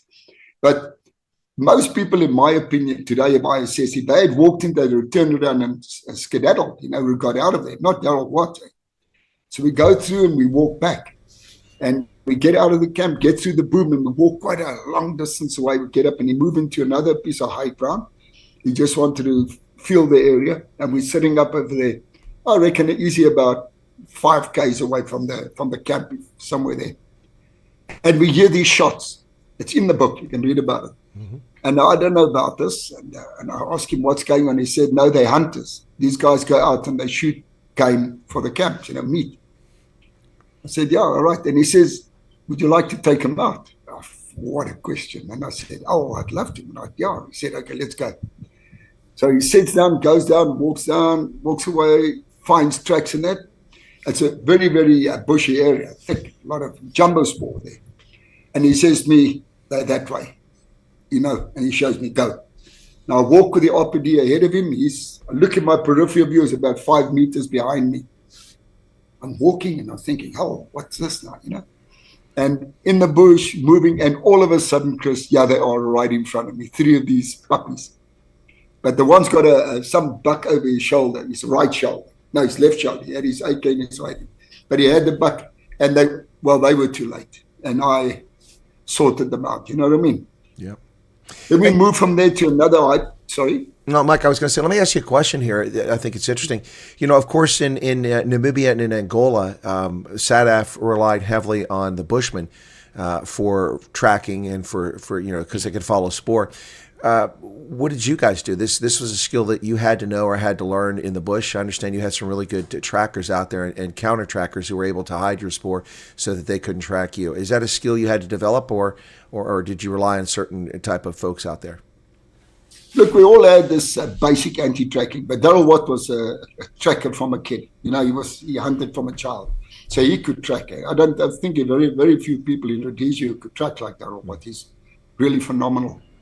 But we use the anti-tracking is very, very important, especially when we do these deep penetrations to go and reconnaissance to find camps and that, not to leave tracks, But anyway, after that punch up, we move into another high point. Darrell wants to see what's the action. And I'm sitting up there, and it's about a meter from me, and I look at him, and he's got this little grin on his face. And I ask him, what's up? And he says to me, hey, Wes, did you shit yourself? Yes. I said, oh, Darrell, that was close. And he just giggles, man. Darrell Watts is the type of guy, whether he's in the bush or out the bush, he likes trouble. He's an action man. That's what Darrell Watts is. Really, it's a phenomenal human being. But anyway, we moved back to our LUP where the other 2 guys were. Darrell radioed back to Salisbury, let them know what was going on. Then we moved about 20 kilos south to come and drop off the guys for us to attack this camp, parachute them in. A long walk, we slogged right through the night. No sleep, no bugger all the way down there, get to your point, meet up with the lads, and then we slog all the way back to hit the camp the next morning, which we did. It was a bloody awesome contact. Being next to Darrell Watt in a firing line is something else. I don't know how to explain it. You can, I don't know, it's something about that man that inspires you and makes you do things that you wouldn't do if he wasn't around. So we did quite a bit of these attacks, quite a lot, as you can read in the book. And they were absolutely magnificent. We went on another job in Mozambique in the Russian front. I deployed with a guy with the name of Colin Willis. He was a captain, B Squadron. And we hit a punch up with a whole lot of guys, and they gapped it. And we went after them. And they went and took up another position waiting for us to come. And as we came towards them in their firing gun, they opened up. And that's where I killed my first albino. I write about it in my book.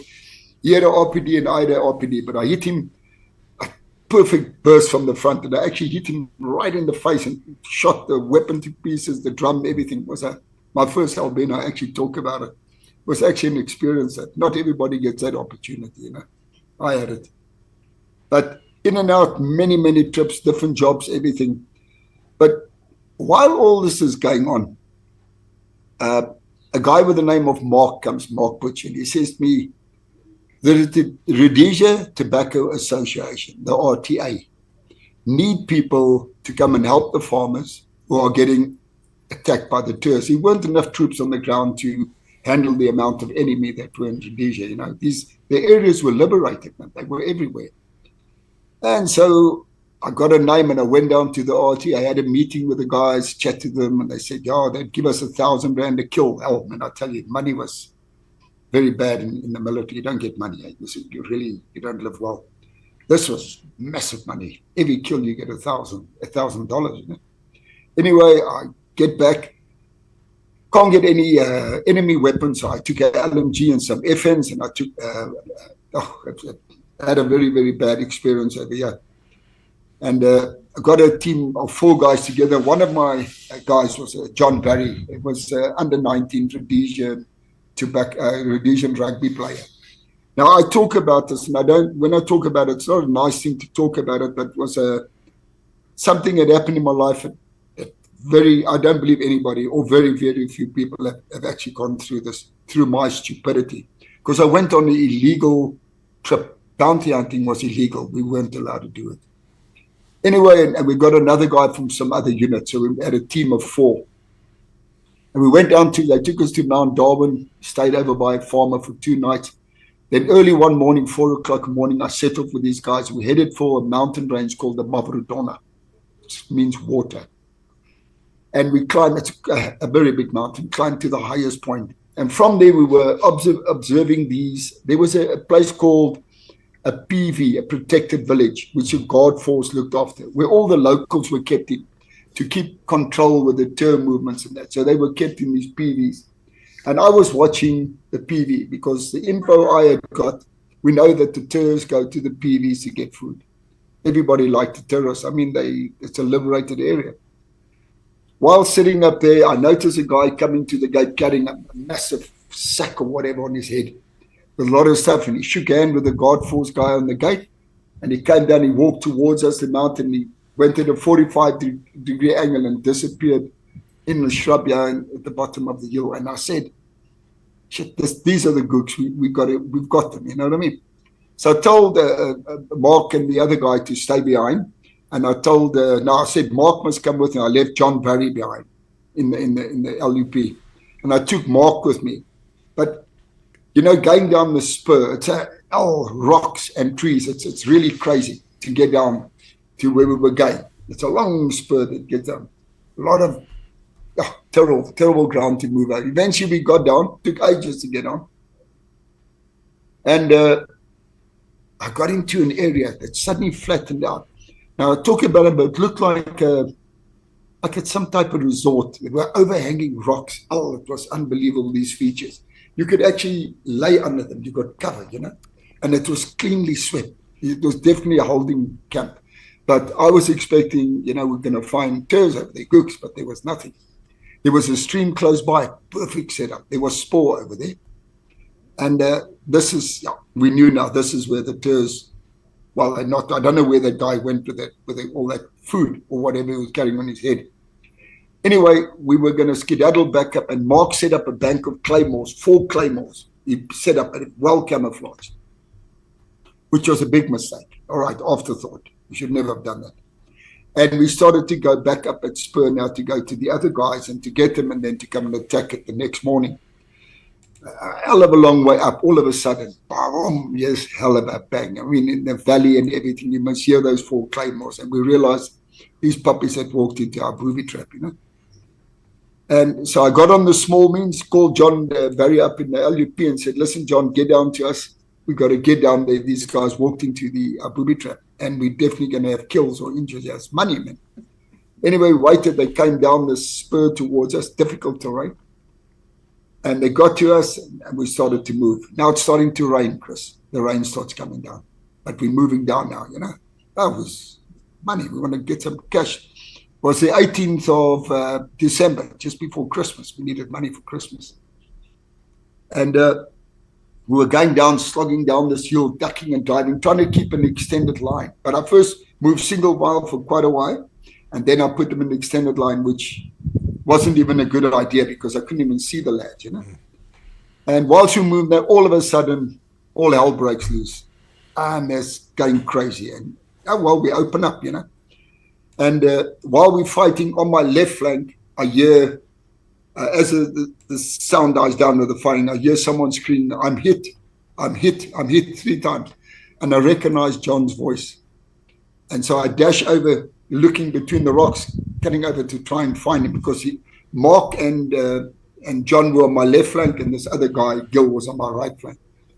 And I get to John, and he was hit through the midriff. Now I knew I had a problem. And now it's pelting down the rain. It's getting dark and everything.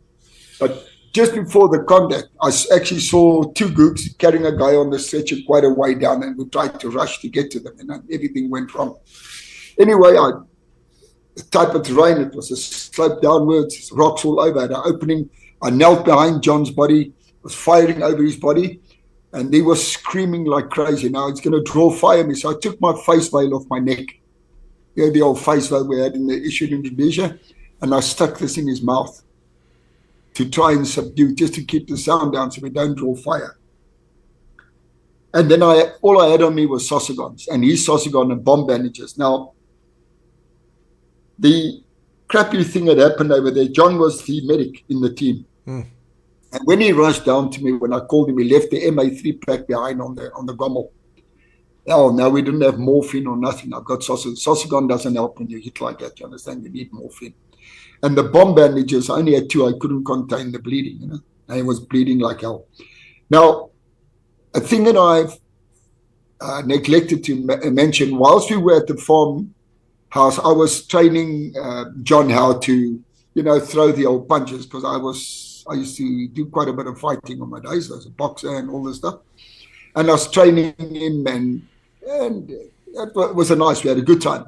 So whilst he was lying there, and it's pelting down with rain, he's in agony, he asked me if I can't knock him unconscious. Oh, so I had to do something, because, you know, I had to, and I was punching down at him, at his jaw, and I caused, obviously, quite a bit of damage. And it didn't really, it helped and it didn't help, you know. But the guy was in agony. He really suffered. It was horrific, horrific. Nothing to be proud of. I'm not boasting. It was a night of terror. Stayed the whole night with him. I could slowly see the life running out of him. Couldn't call for help. It's night, and there's no backup when you do bounty hunting. Nobody backs you up, because it's an illegal operation, you know. But Joint Operations Command, Batopus, or Jock, whoever they were, the Joint Operation Command knew we were in the area. Anyway, the next morning, Butch got up on the bit higher with the small means, called in, and we got a chopper to come in to come and uplift John. But the bush was so thick, the trees, we had to take the MAG and mow trees down to get a LZ for the chopper to land, which we did. We got the chopper took John and flew out. And we had to make it. Now, we don't go to the camp to see what damage had happened or who we killed or what, because we're in a situation now. We conducted an illegal operation. We've lost the guy. And now we've got to get to Joint Operations Command, not back to the farmhouse. And the kit that John left behind in the Gommel, we're just going to leave it now, you know. Anyway, we got there, and it's statements, and it's back and forth. And this stuff got sent through to Salisbury. Then we had gone over to Cabrit, the new base there by New Serum, next to New Serum Airport. Anyway, when I got back, we had walked in towards the HQ. Quarters were about 40 meters opposite the HQ, with quite a lot of lads there, and everybody was quiet. It felt like a cemetery. I knew, hey, he has problems. And I walked straight towards the HQ, and as I got there, the RSM, Snake Allen, said to me, wait here. And now, as you enter the HQ, on the left was a guy, Dutch, he had an office over there. There they had formed the L formation of officers. Remember, all these officers have been in combat. They know what war is. You can't bullshit these guys. Eh? And I've got big trouble now. Anyway, the RSM government started screaming, yap, yap, yap, yap, doubling the info, and I just walked, you know. I couldn't give a damn. I knew I was in big trouble now. I didn't know what was going to happen to me. Anyway, landed in front of these guys, and well, I deserved what I got because I conducted an illegal operation. And now I lost a SAS qualified operator. Under 19 Rhodesian rugby. It's you know, the worst thing about it, he was godfather to my daughter. He would come over to Rocha Heights, play with my, he was the godfather. So we were good friends. It was a horrific moment. They interrogated me and carried on and cursed me and swore at me, doubled me out. Then they called me back, and then I had to explain. Then they were saying, "Why did you hide behind his body?" Right, I said, but you didn't hide behind his body. You were firing from position behind his body, correct? Yeah, quite right. I was kneeling and firing over his body. Yeah. And then I explained the situation, why it was like that. Then I had to explain why John's jaw was damaged. And then I told them what it was all about. Yeah. Did I get a dressing down? I tell you what, I thought it's the end of my career. I thought it's RTU, back to Fire Force. They're going to kick me out. Anyway, told me to bugger off. I went out, sat to the lads in the quarters. Everybody understands combat. We've been in a hell of a lot of combat. And people didn't condemn you or anything. We were adventurous guys. We wanted to go to war. We needed money. We went, we took the risk, and we came short. It was a bad one. It was a very, very bad one. Anyway, when you're in SS, you're in the bush all the time, Chris. Let me tell you, 7 days out bush, all the time. It never stops. It's an on and on game. But eventually I became a one stripe, became a lance jack, then I became a corporal. And when I looked again, I went to Momsen at RLI. He was the PTI then, where to do the sergeant's card. And I did a sergeant's card. I came top of the course and came back. And taxi drivers now bloody a sergeant in the SS. Oh, man, I tell you what an achievement for me. It was great. And it's back and forth combat, camp attacks. We did the one, a very significant one, what they called Makushi. When we bailed out, we bailed out very low. And no time to kick out a twist or anything, and you hit the deck because there's a hell of a lot of firing coming up. The gunships are striking. It's war. It's crazy, man. And you got a 9mm behind your reserve, which you then take out. As you hit the deck, you've got something to fight with, Or if you can shoot down at anybody shooting up you if there's time, that's your weapon, because your weapon is slung. And I've got the RPD slung on me. Hit the deck. Get over there, getting out the gear, and you have to be there to see it, to believe it, Chris. The way these guys were running in all directions from the gunships and the chaos is going, and they were running right through us. And where we were just firing with the 9mm and dropping these guys. We had high power Brownings and things. We were actually dropping them with the 9mm. Anyway, RPDs, and we swept, and we go into this camp, and it's good punch up, very, very good punch up. The strange thing is we landed, but unfortunately, I think we landed between two camps. That's why we were so occupied, right in between. There was a female camp and a male camp, right in between, and we were very, very busy.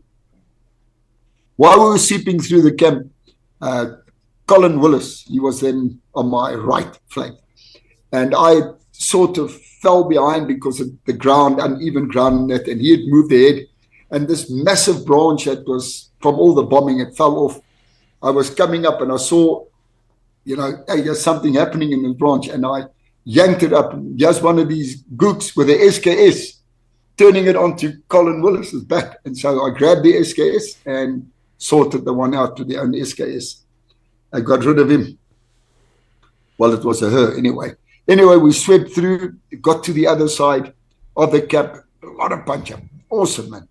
And whilst we were waiting there on the other end, here come Zambian troops, a hell of a lot of them, mate, coming. And in steel helmets, and there's a guy with white hair and a white beard, not like it, longer than yours, but white. Definitely some German or some doctor that's coming with them to come and, to treat the wounded in the camp, and we land up in the punch-up with these guys. Hell of a fight. And the stream is just below over there, and they run, and they're in like, not bull rushes, reeds, and they're lying them, they're firing up. And we get a command to run down and to flank them from the side, which we go down and we come up from the side, and we take this whole bloody lot out. But we took a lot of them out. But it was an amazing punch-up that day. Amazing punch-up. So, Mike, we go a bit further. So I just want to interrupt you for a second there, Mike. Because these SAS operations you did, I mean, you did them all over the place. I mean, you talk about being in the bush 7 days a week, but I mean, you're all over. I mean, you're in northeastern Rhodesia, you're in Mozambique, you're in Zambia. It's quite amazing. I mean, is this a consequence of it? You just went where you were needed because there was so much of a threat? They deployed you all over the place, or did you wind up in a certain area and get rotated to another area after a period of time? Well, as I find the base camps, I mean, there's captures, there's contacts, you get tours. When you have combat, you get them, they talk, and we get info from them. And then you find out there's a lot of this stuff around. And we find out where all these camps are. Wherever they are, we go and get them.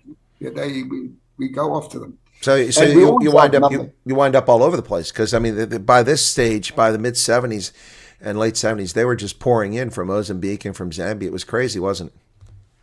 I tell you, you couldn't contain it. It was unbelievable. We were fighting day in and day out. There's nobody who doesn't fight up there. You know, the RLI Fire Force constantly below, SAS, camp attacks, RLI in camp attacks with us. It's a massive story. Look, it's a busy game. And obviously, you know, you got your casualties. Unfortunately, it's war, you know. And while you're doing this in uniform, the farmers in those regions are isolated and they've got to protect themselves, and that's a huge challenge for them as well, wasn't it? They took flak. That's why we went out to help them. But strangely enough, we had done quite a lot of contact now, and Daryl Watt, the God of War, comes to me and says, "Now look, I know we're not allowed a bounty hunt now. It's illegal, you know." And Daryl says to me, "Hey, would you like to go on a bounty hunting trip?" And I said, "Yeah, man, you know, because it's bucks." And we're going to the Marymount. So wait, hold on, Mike. You got in all this trouble because you went bounty hunting, and now you're going to do it again? Yeah. Okay. You know, naughty is not the right word, my friend. You misbehaved. Anyway, go ahead, tell the story. Jeez. Well, Daryl Watt said, "Listen, we got a nice." He had organized us to go downtown in Marymount. I said, "Yeah, I'd love to go." I knew I was going to get into trouble, man, but I just wanted it, you know. It's just something about it that, I don't know, it just draws me. Anyway, got a team together. We went out there. Oh, this was a big puppy. This was a big one. And we managed to snivel in one night, and we sneaked up on. You go to a high ground, so you can see what's going on. Whilst we're on the high ground, there was a lot of tours around on the lower ground. And we were actually seeing the BSAP standing and talking in their uniform, actually standing and talking to the gooks. Now, I don't blame them, because the areas are liberated. If they don't liaise with the gooks, they kill them, they murder their families, you know. And that's a fact of life. That was happening. We reported it as such as well, but what could be done? All this stuff was reported to General Wars, you know. Anyway, we're up there and we're watching this, and oh man, this we can see there's going to be a big punch up. But what happens now? Somewhere along the line, we're quite a large group. We obviously didn't get our spoor covered like we thought we did. And these gooks must have picked up something, and they send a Majiba, is a younger guy from the kraal that walks with the goats or the cattle. And then they walk and they look for spoor, or they come and look where the enemy forces are, you know. So the tourists send this little Majiba up his gobble towards us with the goats and that. Yeah, he's coming up. Now we know, hey, we got a fight on our hands over here. Anyway, as he got to a certain point, the guys grabbed him, kept him quiet. Now we knew trouble. Now the gooks at the bottom are waiting for the Majiba, and they say, "Hey, these guys are, yeah." So they form a nice line at the bottom, and they start assaulting us, coming up as gobble towards us. But rocky, bushy, same type of story, coming up, you know. You see them, then you don't see them coming up. And Daryl shows us, hold on, just hang on. Let them come close. You know, it's nice to get them close because you can slot these things. You know? Pointless shooting long distance because then they're behind cover. Anyway, and they got fairly close. I don't know, I used 50 meters, maybe 30, 50. It was close. And Daryl takes the puppy out in the front with a nice double tap. He takes him out, and all hell breaks loose. And the fight's on the go now. There's cover, and Daryl tells us, attack. Now we get up and we assault down towards his guys. And us go, listen, SAS guys can fight. Let me tell you this. If anything can fight with a machine gun or combatant, RLI Fire Force, this is another ball game. Anyway, we assault down on these gooks and they start fleeing. And we're after them. At one stage of the game, this is my story now. It's my story. They even gave me the chopper pilot's name. Daryl managed to get a chopper to come in, which you're not allowed to have because it's an illegal operation. And anyway, I got this RPD with a sling on my right hip, and I got the small means, and I'm talking to the chopper, and that's where this Audie Murphy thing came from. I was quite chuffed about it afterwards, running into contact with one arm. And all it was exhilarating, man. But when we got to the bottom of the hill, the crawl must have been about, I don't know, maybe 100 meters ahead of us. And I remember the headman running out with a crimson red blanket, a big grey, white hair and a big beard running, and all the locals running. And I tell you, there's sparks flying because these gooks obviously thought that the locals are with us now. So some of the locals got taken out there. Anyway, this and that, and the gooks disappear. Now we don't know which way to go because they're all over the show. So Daryl says, listen, we're going to withdraw, we're going to regroup, we're going to come back. We say, okay, mushy. Anyway, they get a guard force to come in with a crocodile and a kudu, these vehicles, these weird vehicles. I don't even know about them. Mm-hmm. And they come to uplift us now. And the kudu driving in front with Daryl in it, he's driving with the kudu, and we're following in this crocodile. And I'm sitting against the cab now, my back against the cab, with my RPD over because he thought the gooks had skedaddled, But these guys were a different breed. They'd actually got to a point and they mounted a Gorinov, that 7.62 by 54 rounds, same as the SVD sniper's rifle round, massive round. But it's on wheels, so they set it on a fixed firing line. Thank goodness for that. And they set this up, and they were waiting for this crocodile thing. So the kudu went through the ambush position with Daryl.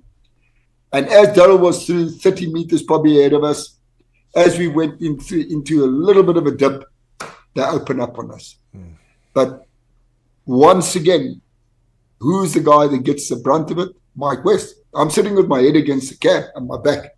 And the RPG-7, and well, we looked up no more than 30 centimeters. How I survived it, I don't know.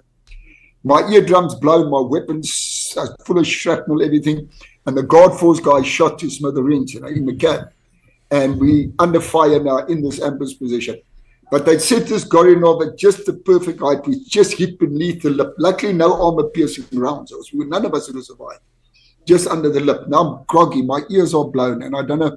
And I'm up and I'm fighting. I don't even know what's going on. Anyway, we get off, just see movement. We move towards Daryl. Daryl's got a little mortar out and he's lobbing mortars. And we get them to break them up. But yeah, I was in a state there. My head. And I don't know where I was, I'm honest with you. I nearly walked in front of the mortar at one stage. I was so groggy. It's like you're in another world, Chris. I can't explain it to you. No, I get it. If you look at a movie, you hear this woo, woo. This is a type of... Yeah, it's like you're not there. It's like you're not in anyway, your through that. It's like you're not in your own body at get that back, moment. And that's when the Marymount got hit. No. Chris, go ahead. Go ahead. Chris, the sound is terrible. I can't hear what you're saying. Oh. Okay, hang on a second. I can hear No, you're not. They've got you now. No, you don't know where you are, but you don't give at that moment. You don't give a damn. You know what I mean? I don't know how to explain it. Can you hear me? I can hear you. Okay. Anyway, we get out to get back, and we get a communique. They notify we must get back to Salisbury because we got big shit now, big trouble. Another bounty hunting, and the guard force guy died, and there was a guy with the name of Hein, who was with intelligence at the back of the vehicle that died. I didn't know he was dead. Anyway, we get back, and oh man, was I in trouble? Because I could tell, you're such a big, don't you ever bloody listen. Anyway, neither here nor there. That's what it was. It was. I did what I did because I wanted to do it. But Mike, and so on and so forth. Mike, but you paid a high price for it. I mean, you lost friends, and you went through a lot. And in the book, it talks about how you also lost your marriage. But a lot of people who served know that they've gone through that. It's not an easy life. It's a big challenge. And when we had the break in the transmission, I read what your daughter wrote in the back about being the child of a soldier and what children go through. I mean, there's a high cost, isn't there?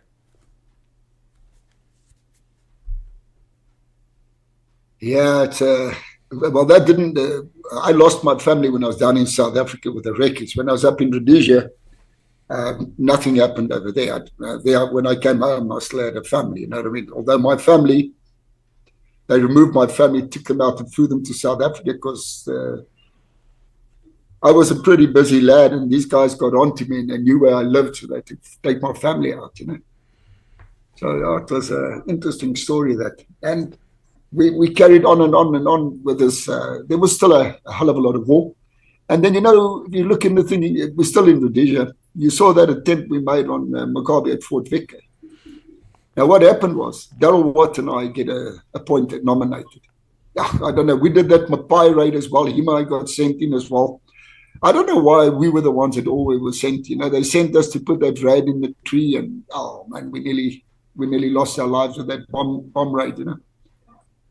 I don't know. I don't know why we were always picked and sent up front, but the same happened with this assassination attempt. Darryl Watt and Mike West, you know. Anyway, it is in the book. We put a lot of TNT in this under the in the water in the pipeline under the road, and we were going to set it off with a electric jet with a battery pack. Can you hear me? I can hear you. Yeah. So so the assassination. I'm here. The assassination attempt on Mugabe. You had the explosives in the culvert, and we're going to blow it with an electronic trigger. Yeah, that's. I keep losing you. I don't know. The signal is bad. Yeah, we had to. So we had a team, a Skype team, waiting at one point after we initiated the whole story, but. I don't want to elaborate too much on this. We've gone through this a hell of a lot because we couldn't have missed. Let me tell you that we couldn't have missed, but we missed. The explosive went off in front of the vehicle, and we had to run for our life because we saw the guy's name was Beaver Shaw.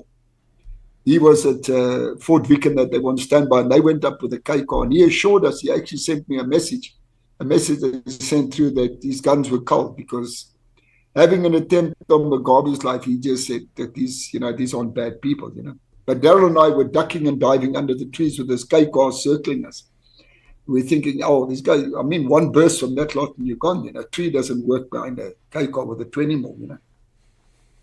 Anyway, we got to a certain point and the car picked us up and we jumped in and we washed our faces, got all the dirt off, got cleaning in the back of the car and throwing everything out the window, and we ride right into a BSAP bloody roadblock.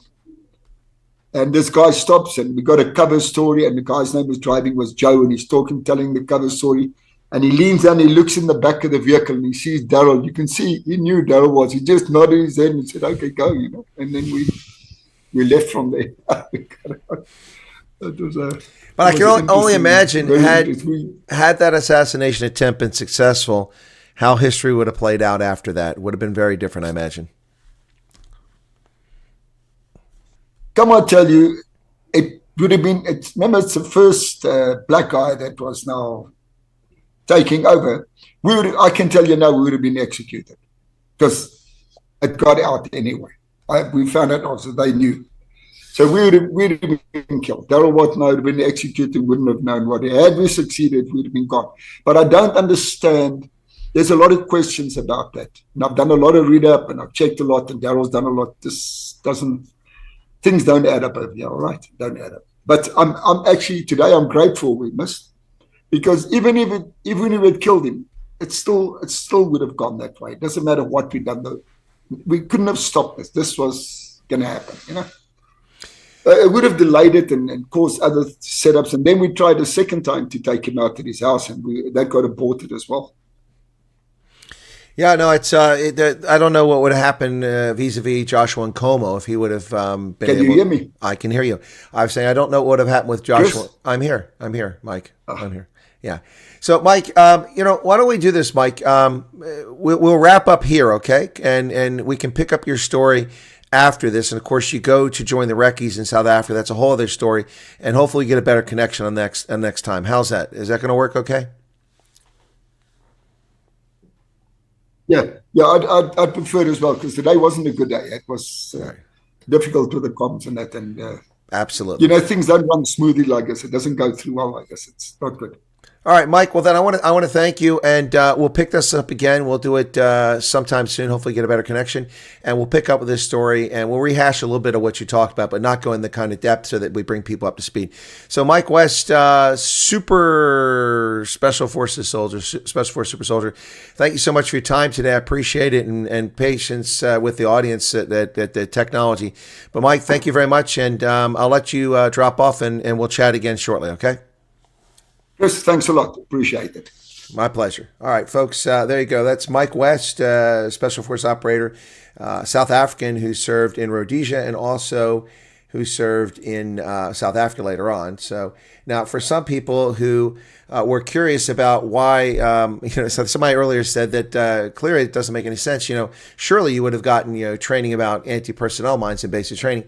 You missed the beginning. Mike West lied his ass off. He never went to basic training.